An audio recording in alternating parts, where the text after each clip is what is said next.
Hi, and welcome to FranTastic InSights. My name's Melissa Blum, and I am the VP of Franchise Expansion for FranServe, the world's largest franchise consulting and expansion organization.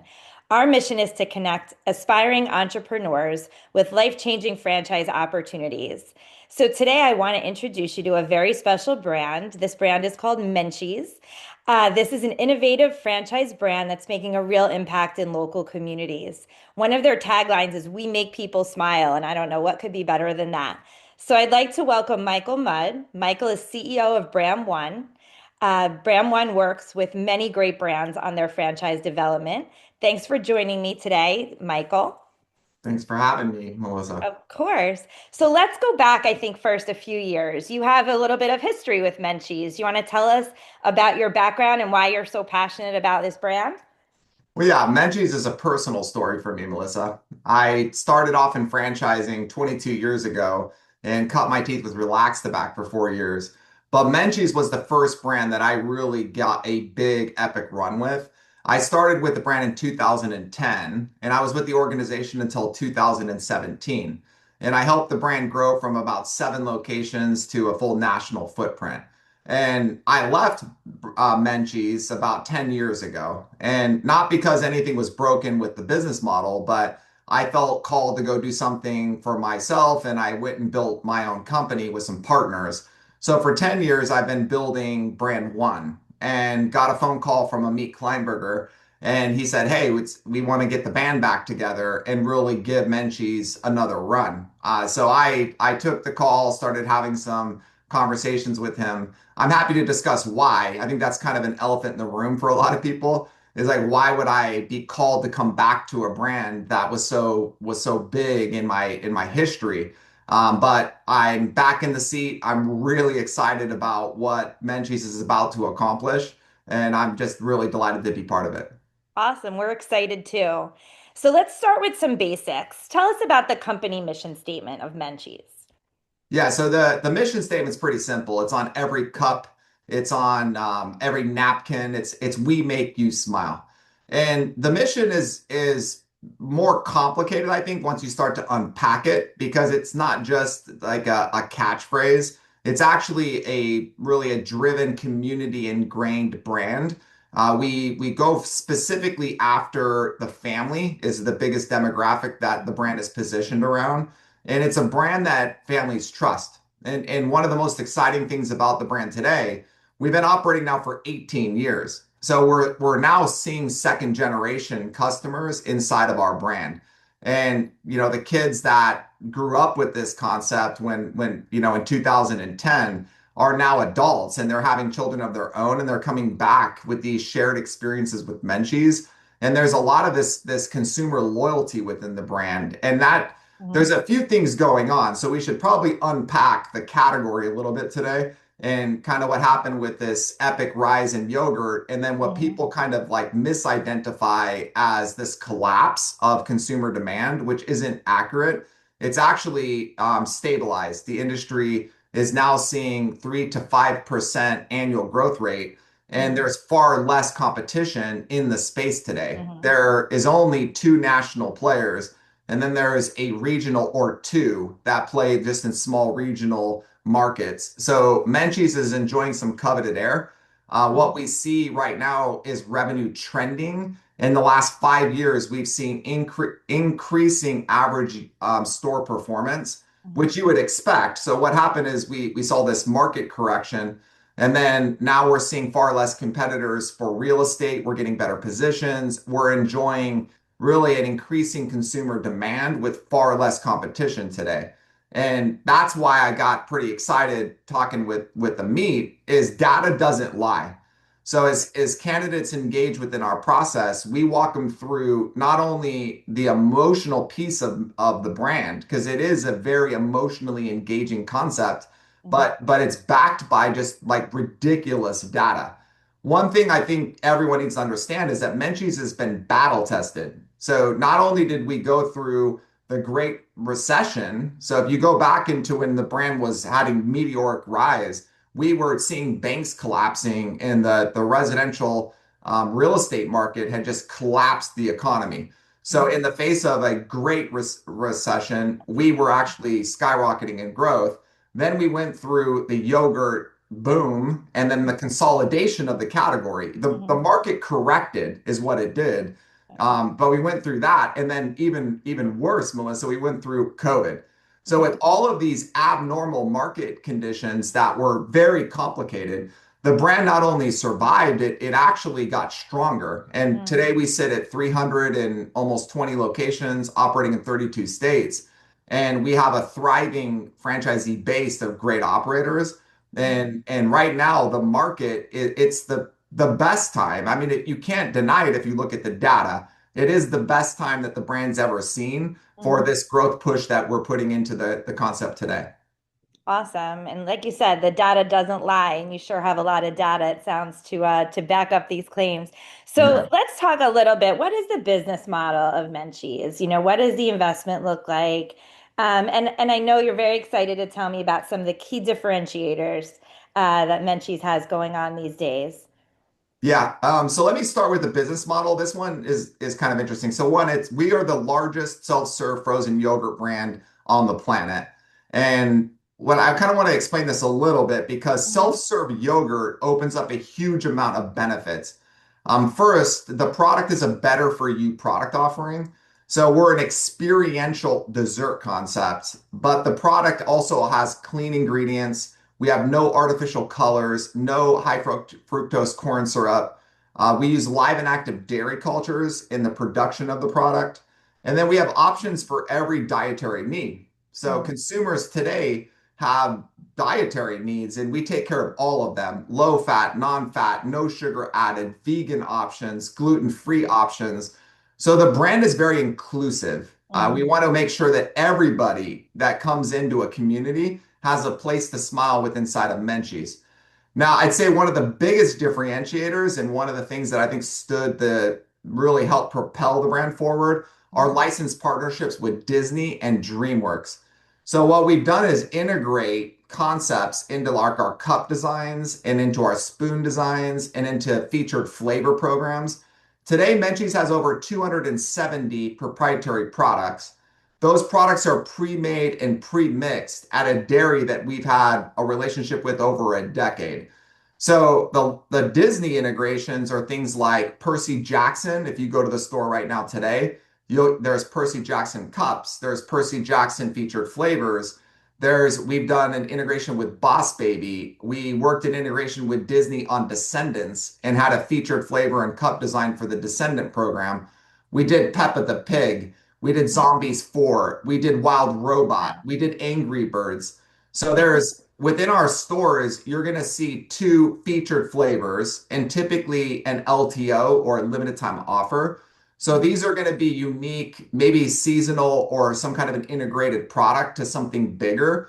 So the brand really, if you kind of look at it, we didn't chase trends. We built brand equity. And that's Mhm. what stood the test of time. I think we've won the heart of the consumer, not only through the product quality, which I would say is an important characteristic, but Mhm. also in through some of these brand extension and brand engagement. Mhm. Menchie's is a character and it's tangible, it's interactive, it's something that kids can connect and resonate with.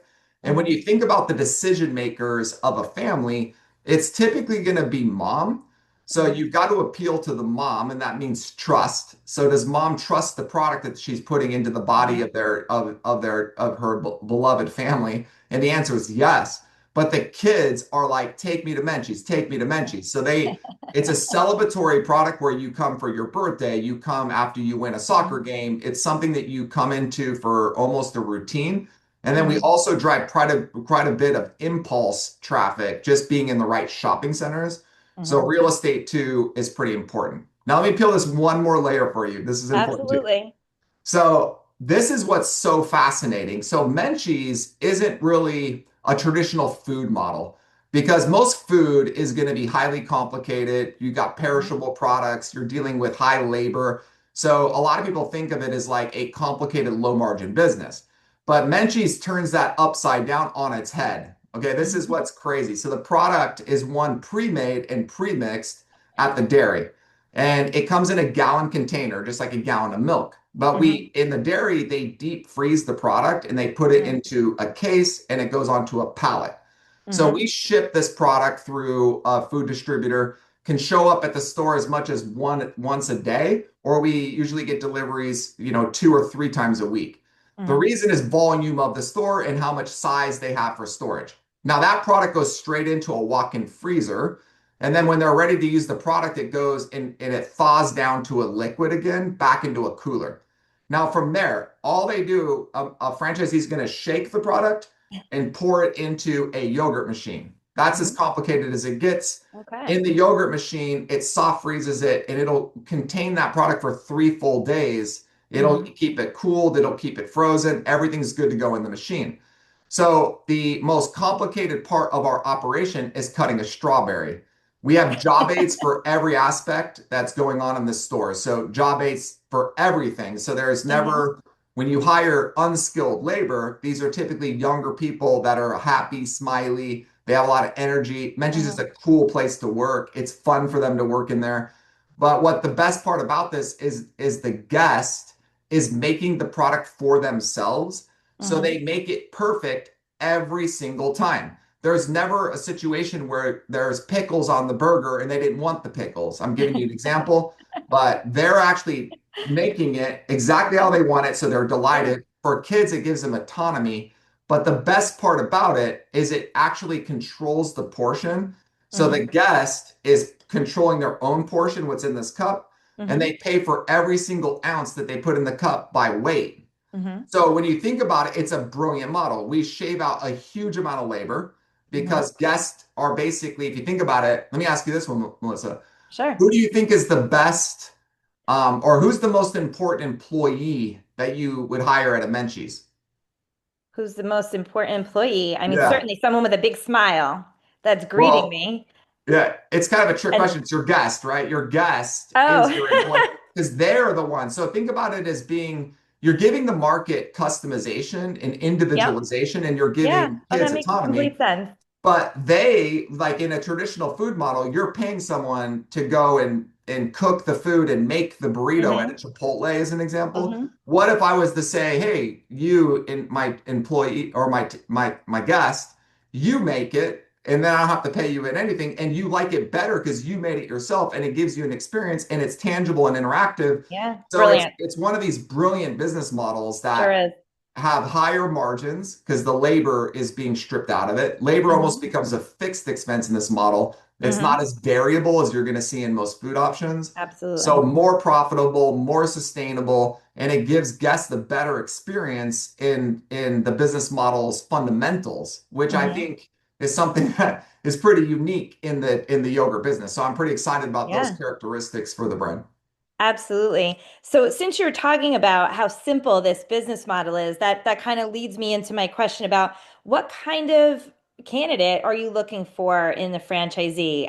Clearly, it's not someone that has to have a wealth of food experience, as many food brands might. So you're interviewing a new candidate. What characteristics are you really looking for in that person? All right, so we're recruiting a franchisee today. They just signed agreements. They're sending the wire, and they're coming from Chick-fil-A. So not all of our franchisees are Chick-fil-A operators, but when you think about the operational discipline of a Chick-fil-A, it's when you say thank you, it's they're I mean the way those guys operate differently. Now, the fundamentals aren't Chick-fil-A. We want strong leadership skills.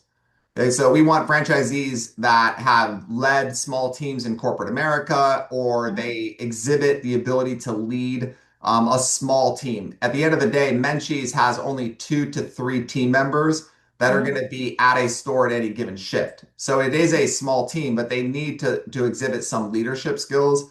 They also should be really community oriented in their mindset. Mhm. They should be people that want to create a positive impact in the community they serve.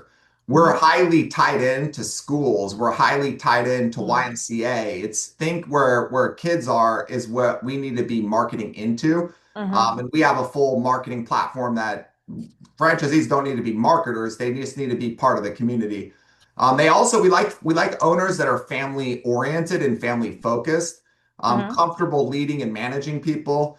systems driven. So folks that love operational systems that are proven, Hmm. that can execute against those systems, not so much as an ego driven type of an operator. And also someone that wants to build something sustainable, not Hmm. somebody that wants to build something that's all flashy built on fads. The franchisees vary from, I mean, we have a lot of corporate executives that still have jobs. So Hmm. I would say this is, I don't like the word absentee. That's not a word that Hmm. ever should be used for business. Agreed. This is an executive business model, Okay. meaning franchise owners can have jobs, many of them do. And franchise Hmm. owners do have multiple locations with Menchie. Some are Hmm. really well scaled, but the Hmm. franchisees should be to a point where they are managing the store, not operating it. So Hmm. you don't need to be at the store every shift, and you shouldn't even be in the bubble. This spot right here, they shouldn't be there. And they shouldn't be Hmm. cleaning topping bins, and they shouldn't Right. be filling up yogurt machines. What they should be doing is handling their payroll. They should be doing Hmm. their inventory, doing their orders.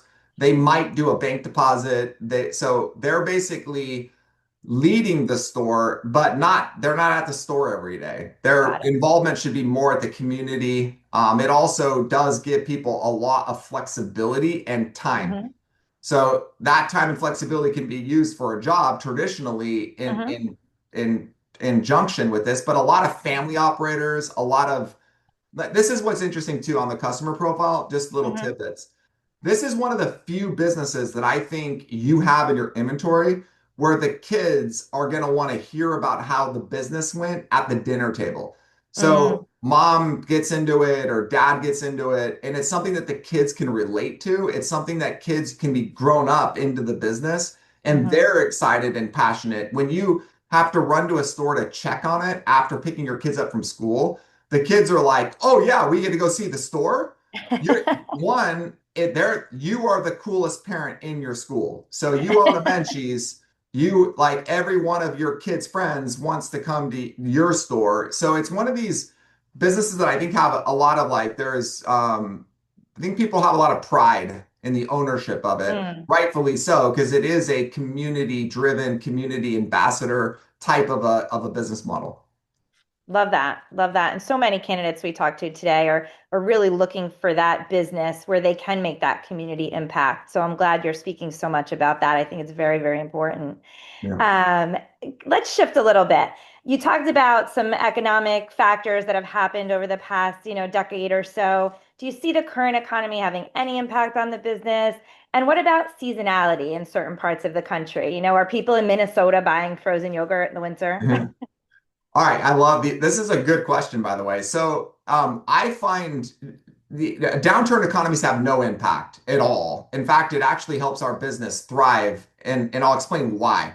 So, Hmm. this isn't an assumption. We've seen it in the Great Recession. Okay, Hmm. we were crushing it in the Great Recession. Mm. But what happens is when the market goes bad, people stop spending money on like luxuries, so they're not going Hmm. to go on the vacation. Hmm. They're gonna stop buying a high-end kitchen remodel. They're probably not gonna go and buy like high-end vehicles. They're not gonna buy high-end luxury goods. But what Hmm. you're gonna find is they are going to still anything that's affordable pleasures are gonna then be peaked. So in other words, if I don't know if you know this, but in a downturn economy, liquor sales go up. In a downturn economy, Menchie sales go up because it's a simple luxury that a family can Hmm. go and enjoy. I don't want to tie it to liquor. That's probably a bad example, but affordable luxuries, things that give people comfort that are affordable, they do go up. And what you're going to find that's pretty interesting. So a family, let's say that the family's cutting back. They might not do a summer camp. So kids Hmm. go to these like really expensive summer camps. Maybe they don't. But now the kids are at home all day long and you need Hmm. to go and keep them occupied. So you might not be able to afford to take them to Disneyland that year, but you're going to take them to Menchie's because it keeps them occupied for a short period of time. And it's something that actually accelerates in terms of consumption during a Hmm. downturn economy. It's pretty interesting. Now in cold markets, this comes up all the time. Hmm. So it's less than you would think. In Hmm. fact, the highest consumption rates of frozen treats in the United States per capita So I'm not talking because these states have different densities of population, Mhm. but in Alaska, per capita, they consume more frozen treats than any state in the union. In Wow. fact, we have a Menchie's in Alaska, and it's one of our top performing stores. Who would have We thought? we have a Menchie's in New York, one of our top performing stores. Michigan crushes it. Denver, Colorado crushes it. Mm. So it's not about that. This is fascinating. If you ever go to a water park and it's kind of cold, you ever seen a kid who's shivering and their lips are blue and they're eating a snow cone? I've seen because it. because kids don't care. In fact, Yes, if I kids was to, don't and care. if you think about the favorite dessert of most kids and a lot of adults and grandparents who are spoiling their grandkids, it's Mm, ice cream or frozen treats. And 100%. Menchie's will win that business. It doesn't matter if it's winter, it doesn't matter if it's snowing. They're going to come in and consume the product. So Mhm, I'm going to say this, there is a like revenue in the winter is less than revenue in the summer, but we mhm, still have revenue in the winter that actually drives performance in the operating units. So you mhm. are going to see, it's not like you have more revenue in the winter, but you don't have no consumption in the winter. Right. People still come in and consume the product with no issue in the winter. You also consider that you're going to see destination visits and you're going to Mhm, see impulse visits. So mhm, there's multiple drivers that have people walking through the store. It's not mhm, always one thing. There's the impulse and there's the destination piece of the business that we're taking advantage of. We mhm, also have pre-packs where people can pick up their favorite product and then take it home. We also mhm, do catering. So catering is a piece of the business. We do delivery is a piece of the business. So mhm. there's a lot going on within the There is. concept that stabilize it even during a colder market. Perfect. So we talked a little bit about cold, right? Cold frozen yogurt, cold temperatures. Let's talk about hot. You've got over 300 locations across 32 states. So what are your hot territories? Do you have any parts of the country right now that you really have your eye on? There aren't a lot of locations there, and you're really looking for a franchisee in this location. What would that be? Because I think you get a lot of people that answer this where they want stores. I'm gonna tell you where I think you're gonna find the best effectiveness of bringing a Mhm, candidate in. Seattle. You bring a candidate to Seattle, I'll show you a video, Melissa, of a Seattle store on Friday had a line around the block and it wasn't a grand opening. And I'm not talking like when I say a line, there was probably 100 people in the line. It's mhm, insane. So Seattle is a market that I would say you should be looking at. okay. California is our home turf. We Mhm, have over 60 stores in the state of California with Menchie's. The mhm, brand is beloved there. If you bring it mhm, into California, that's a good market for us. A mhm. little harder to find the territory, but definitely a market that resonates. Okay. Florida, we own Florida. Yeah. Southeast Florida, we have a very, very dominant presence, and we still have good availability there. Okay. All the state of Florida, all the state of Texas, all the state of New York, the state if you can get into Colorado, Denver has a strong base, and we're just putting another 3 unit agreement together with that operator I just spoke to you about. There's Mhm. still room in Denver. Okay. Michigan, great market for us. So Illinois, great market for us. So these are just some that I would say those are the markets where you're going to easily see stores. You're going to be able to the validation across the brand is phenomenal. So I don't think you're going to have any problems with just hearing from successful owners and how they Mhm, became successful and mhm, its maturity and predictability that I think is the most important about Menchie. So the owners are going to be able to validate a very long history of performance within the brand. mhm, And I think that is something that our candidates look for. They want to reduce risk. They want to create predictability in performance and mhm, have systems that are going to provide that, not just their own capabilities. So mhm. yes, capabilities are important, but the systems around Menchie's definitely provide predictable, consistent performance, and that can easily be validated within our system, no matter what state you're looking at. But Yeah. those are the states I would probably target people to. All right. So let's say you find your ideal candidate, they sign that franchise agreement. What's the typical ramp up time from the time somebody signs with you to the time that they actually launch their Menchies? All right, so from signing, you're going to go straight into the real estate process. You're going to find a location. That's the longest pole in the tent. Hmm. Simply put, it's going to take a franchisee about a year. You could be on either side of that to get a Hmm. store open and operating from the signing of an agreement. And that what Okay. they're going to go through is the real estate. They're going to do design. They're going to get permits at the city. They're then going to go through construction. We have an amazing training program. And then from there, we do a grand opening event in the market. And then we do sustain ongoing marketing campaigns, which I can unwind that a little bit. Maybe we do it in the process, but lots Hmm. going on from a marketing platform to make sure guests are engaging and then coming back to the store with good frequency rates. And that includes loyalty programs, that includes all Hmm. kinds of different campaigns to the existing guest that you're driving into the store to increase its frequency rate. Hmm. There's a lot of science behind design, a lot of science behind frequency rates, and what we can do to make sure guest engagement stays maintained with better frequency rates over time. So you touched on your training a little bit just now. Talk to me a little bit more about what that training process looks like, how long is it, and what kind of coaching and support do you provide to the franchisees once they get through the process and they're open?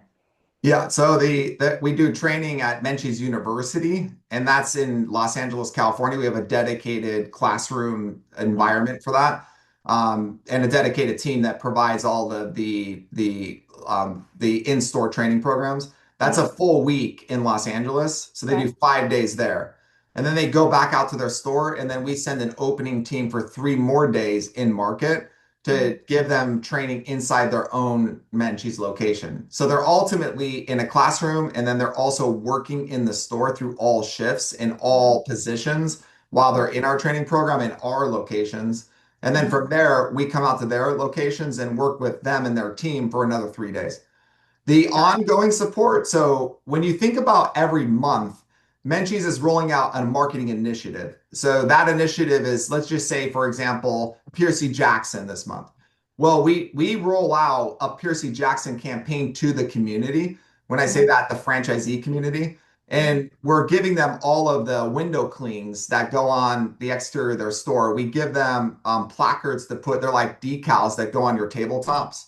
We Mhm. give them all the cup designs. They have to, that all comes through food distribution. So we give them a lookbook of exactly where that Piercy Jackson should go within their machine lineup. Within Menchie's, you're going to have 6 machines, or maybe even 7 for some of the stores. So Mhm. you need to understand like where should Percy Jackson's flavor? There's a featured flavor for that particular campaign. Where does it belong in that lineup of machines? Right. There's a lot of psychology. You know you may not know this, but vanilla is the biggest flavor of consumption in any frozen treat. So you Mhm. have to have vanilla in the store at all times. You need to have Mhm. chocolate in the store at all times. But where does vanilla and chocolate go in the machine lineup based upon guest flow?